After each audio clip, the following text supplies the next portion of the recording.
Hello, everybody, and welcome back. This is Getting to Know You, an Owners Club exclusive podcast. Right now, hit that subscribe button, give us a like, maybe say hi to Heidi in the comments. Heidi Pliam is our featured guest today. Hi, Kathie. Thank you so much for all you're doing for Owners Club and probably, hopefully, even beyond. People get to see real successful owners doing their thing, and it's such a service to the community and beyond. So, thank you for inviting me and thank you for doing what you do. I appreciate that. I have a lot of fun and it really helps me also. I get to learn all about these wonderful people that I'm in this community with. And without this podcast, I wouldn't have that level of intimacy with the group. So thank you. And it is definitely a win-win. I always like to start off. I'd love to know, who is Heidi Pliam? Most people feel it is important to mention that I'm first and foremost a mom, even a mom of an older adult. Now it feels like she's pushing 40, which is crazy, but she still remains my number one commitment. So, mom and entrepreneur lifelong, and a lawyer for almost 30 years, I'm starting to say, which again sounds weird. And my practice in law has been sort of my side gig on and off while I pursued other business ventures. Like so many people that run around and chasing different business and have huge vision and maybe little resources to execute. But it's always been a passion of mine that people who want to succeed in business can, and that they have the resources and the tools and the support around them to do that. I've had that vision and that dream for my entire law career as I started to work with small businesses and saw them struggle. You know, the rates of them going out of business are astronomical, and I see the pain and the fallout of what happens when that happens. So it's always been there, just like, we got to do better. We got to do better. I actually worked for an SBA funded women venture center that I thought was going to be the solution, is getting more support that way. And that turned out to be even worse, in my opinion, because, well, I don't go into all of that because it's probably controversial. But bottom line is, I felt like we could have done so much better, but there wasn't support where there should have been support to do that. So it's just been this long, long frustration. And then I enter into Pace Morby's universe and Jamil Donji's, and it's like, wow, this is where this is happening. I think it's just who I am today is maybe the person I always wanted to be and had hoped to be, but didn't have the environment around me to do it. Now I am truly helping people get the support that they need so that they can become very successful business owners. So That's awesome. I love that. Tell me, when was the actual spark that took you from practicing law and venturing into real estate specifically? that's pretty crystal clear in my mind, because I was driving by a mixed use property for sale and had been thinking on and off for a long time that this whole flipping thing looks good, the whole real estate thing. But as an entrepreneur, those things catch your attention. It's like owning assets, building vision, cleaning things up, and turning them around. That's like sort of our drug, right? But I never really took action. I was focused on my law practice. Everybody said focus, focus, focus. So I was doing my law practice, but I saw this property and I thought, okay, well, there I can justify doing it because I can put my law office in there. So ended up doing a creative deal. This was 2014. We bought it.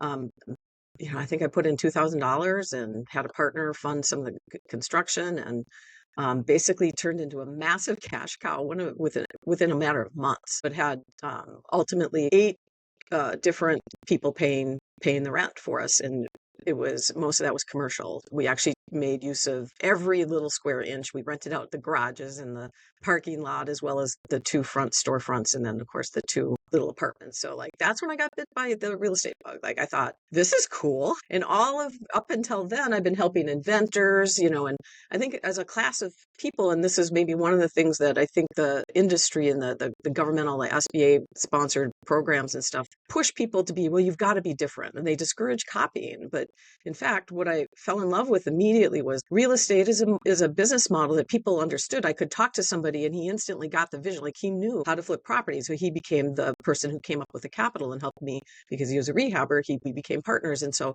that was so easy. And it just doesn't work that way in other businesses. And what I love about real estate became eminently clear, which was you can go quickly into success with other people's money very easily because they understand it. So they will lend on it and they will partner with you on it. All the things are available to you, the education's available to you. That was the turning point. And I immediately shifted my law practice. I had been helping business owners buy and sell in businesses, which is also very fun. But back then, that didn't exist. It does now. There are people teaching the same thing, vocational support for people buying and selling businesses, how to do it and do it successfully. And once it's known, then people feel comfortable lending on it and investing in it. So those things open up now. What I used to do for years was buy, sell businesses is one of the things I was doing for my law clients, but that was harder then. And real estate at that time was still so much easier because of the knowledge and the ability to get people around you in the ecosystem to make that asset something that you could actually attain once you learned the rules. From then on, I pivoted to not just helping small business owners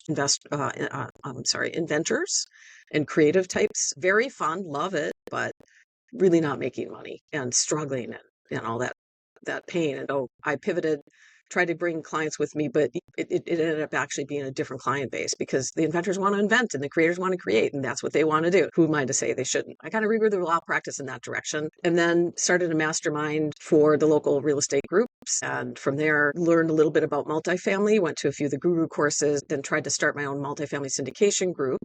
And learned tons, so don't regret it. But we didn't get a deal because it turned out the people I was partnering with, they had hundreds of units. They had all the net worth we would have needed. They had the perfect experience, what I thought were the perfect partners. What I didn't realize back then was they were mom and pop operators. They were still doing their own property management. They loved my vision, but when they're the ones writing the checks, they got scared and they didn't do the deals. And then they'd regret it later. Oh, we should have done that. And I heard that a few too many times and other things happened and that kind of went away. I tried again with different partners and then COVID happened. And then I just prices are nuts. I'm not doing that. It makes no sense to me.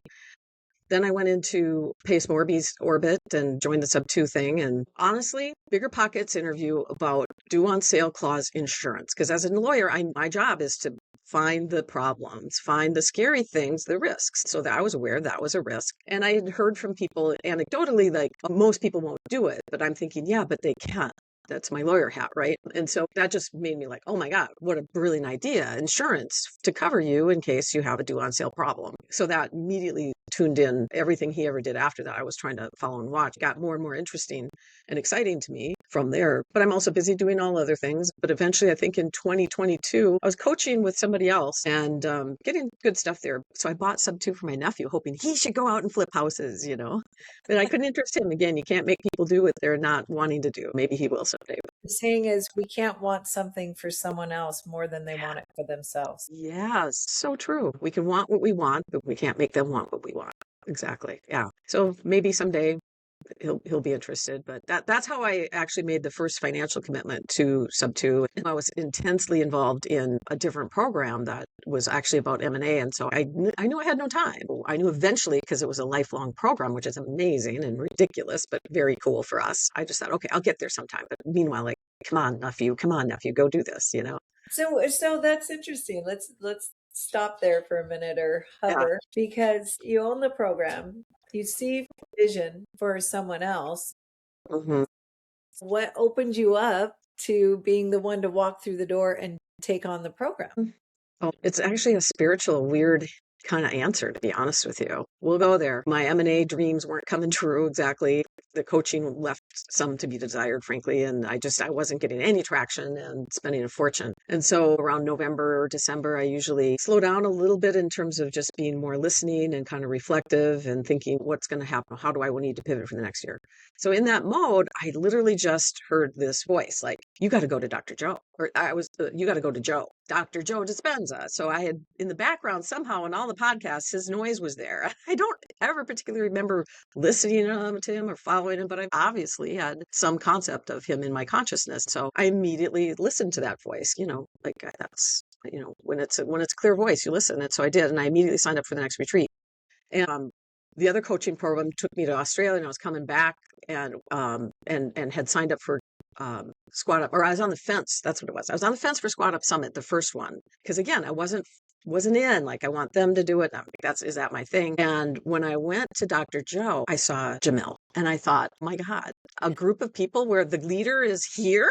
That's crazy. How awesome. I got to take that Squat Up Summit thing more seriously. So I went to Squat Up Summit, having really not done anything. I maybe attended a few of the online Zooms and stuff, but then I immediately signed up for Owners Club because it was perfect. I could sense from being in Squat Up, amazing people, very generous, giving, caring people, good friends everywhere, and people super excited to see each other and doing lots of action. And the leadership was just incredible. They're a group of go-givers, and that you see that from the top down. So yeah, it didn't take much. This is where I need to be. I think the thing that I tuned into specifically for Owners Club is I wanted to get beyond myself doing everything and scale with people. And that had been challenging. I tried it in my law firm a couple times with contract attorneys, and it didn't work well. I ended up working longer hours for less pay. It was my experience. So I know I'm doing something wrong. And it looks like, okay, get around these people. This is what they're doing. They've obviously proven that they're doing it. And it's with a whole cohort of people who feel just like me. We want to be owners. We want to scale. We want to be successful in that. So that was it. And then head first into Owners Club, and it's been life-changing ever since. So yeah, right. I mean, you're second year Owners Club, OGOC, as I like to call you. We first met in that first year, commuting in Montana. Known each other for a while now. I love yeah, that. no, I know this always comes off, I suppose, like a pitch for Owners Club, but it's just genuine. I'm just so excited about what they've created. And I'm not particularly trying to, I don't think it is for everybody, honestly. It's not for everybody. But for me, 100%, it is. It has been wonderful. And it's partly because, yeah, we met at community camp. Like we were on a bus to some lake shore fun event.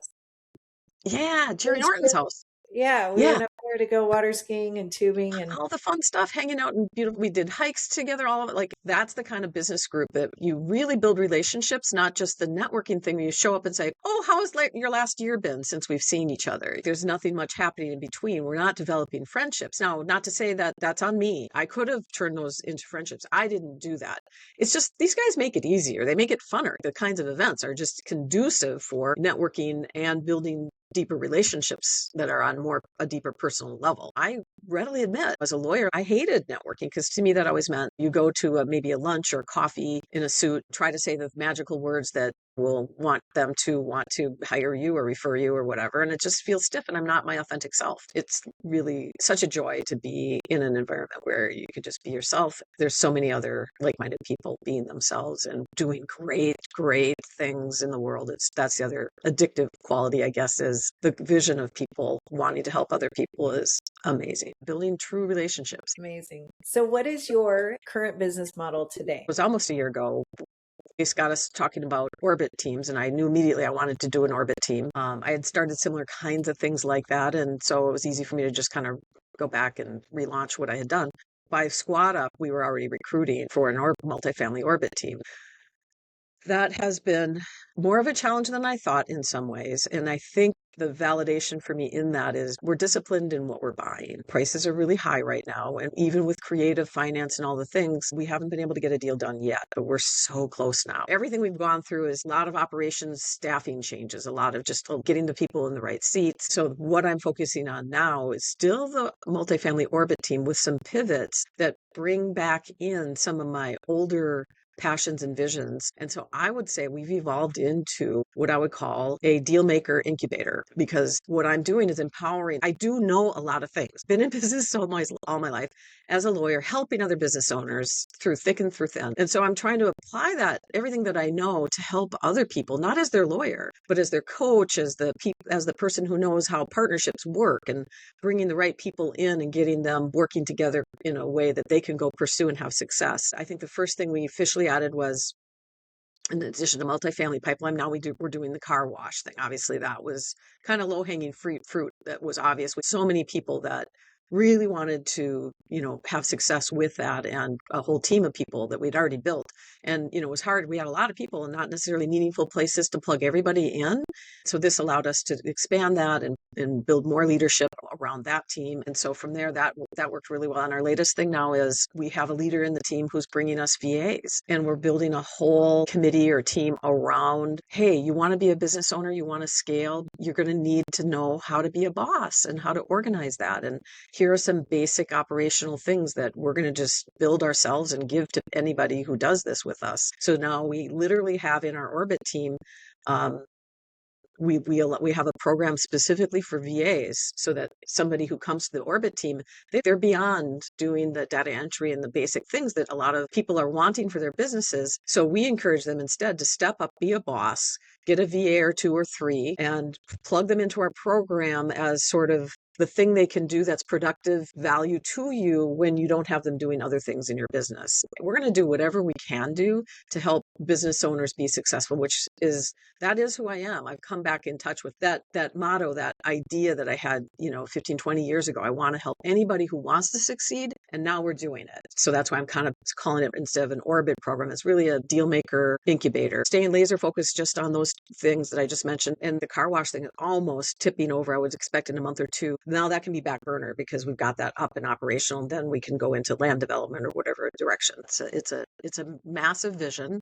And I'm excited about it. But that is, in fact, what I'm currently working on. And if you had one problem to solve in your business today, what would that be? We need a win. So I'm being very honest and transparent. The multifamily side struggled for many months, which is part of also why we pivoted. I don't want to do a dumb deal in the multifamily space. People get burnt by getting too tempted to do a couple deals. We brought them close, started negotiating contracts on them. We weren't really excited about them. But then I look at the horizon, what's happening in the future with multifamily is very promising. So we are lined up. We're not going to do a dumb deal, but we haven't given up either. It's a little hard to be out here pushing this and saying, come follow me, or not. It's not even a me, right? It's us, it's a whole group of people who are building this together, and, come join us when we haven't even bought a property yet.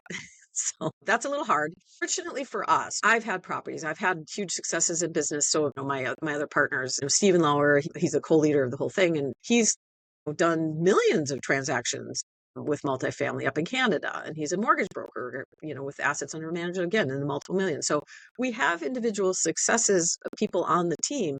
It's just, as a team, collectively doing this, we haven't pulled one out yet. And we'll get there. We'll get there. And in fact, I predict January, we'll have our first deal closed.